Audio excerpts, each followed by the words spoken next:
Atos 28. Uma vez em terra, verificamos que a ilha se chamava Malta.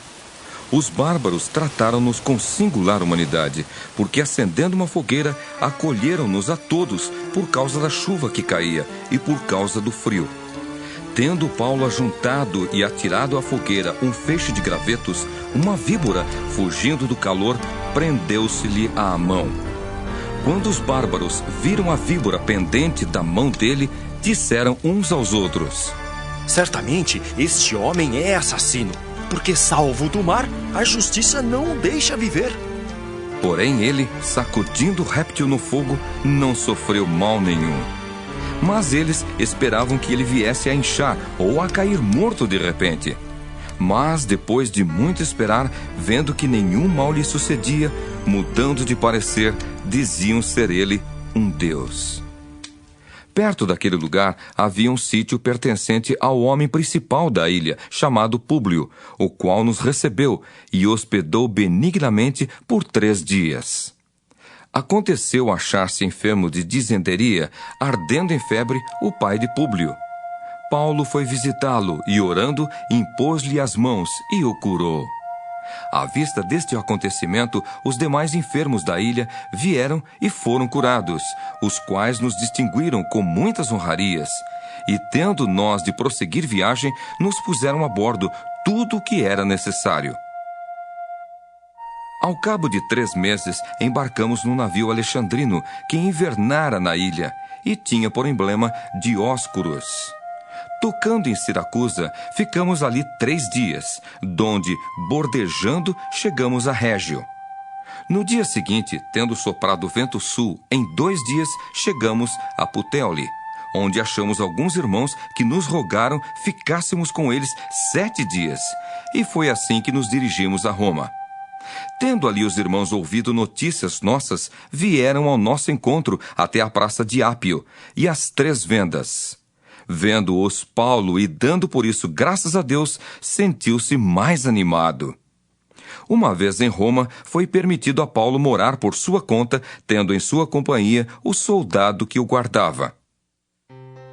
3 dias depois, ele convocou os principais dos judeus, e quando se reuniram, lhes disse: varões, irmãos, nada havendo feito contra o povo ou contra os costumes paternos, contudo, vim preso desde Jerusalém, entregue nas mãos dos romanos, os quais, havendo-me interrogado, quiseram soltar-me sob a preliminar de não haver em mim nenhum crime passível de morte.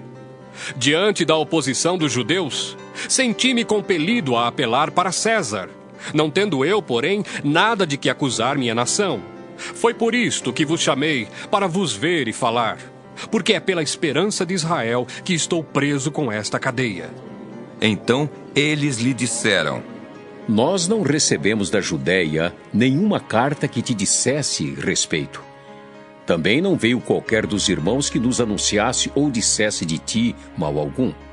Contudo, gostaríamos de ouvir o que pensas, porque, na verdade, é corrente a respeito desta seita que, por toda parte, é ela impugnada. Havendo-lhe eles marcado um dia, vieram em grande número ao encontro de Paulo na sua própria residência. Então, desde a manhã até à tarde, lhes fez uma exposição em testemunho do reino de Deus, procurando persuadi-los a respeito de Jesus, tanto pela lei de Moisés como pelos profetas. Houve alguns que ficaram persuadidos pelo que ele dizia. Outros, porém, continuaram incrédulos. E havendo discordância entre eles, despediram-se, dizendo Paulo estas palavras: bem falou o Espírito Santo a vossos pais, por intermédio do profeta Isaías, quando disse: vai a este povo e dize-lhe, de ouvido ouvireis e não entendereis, vendo vereis e não percebereis.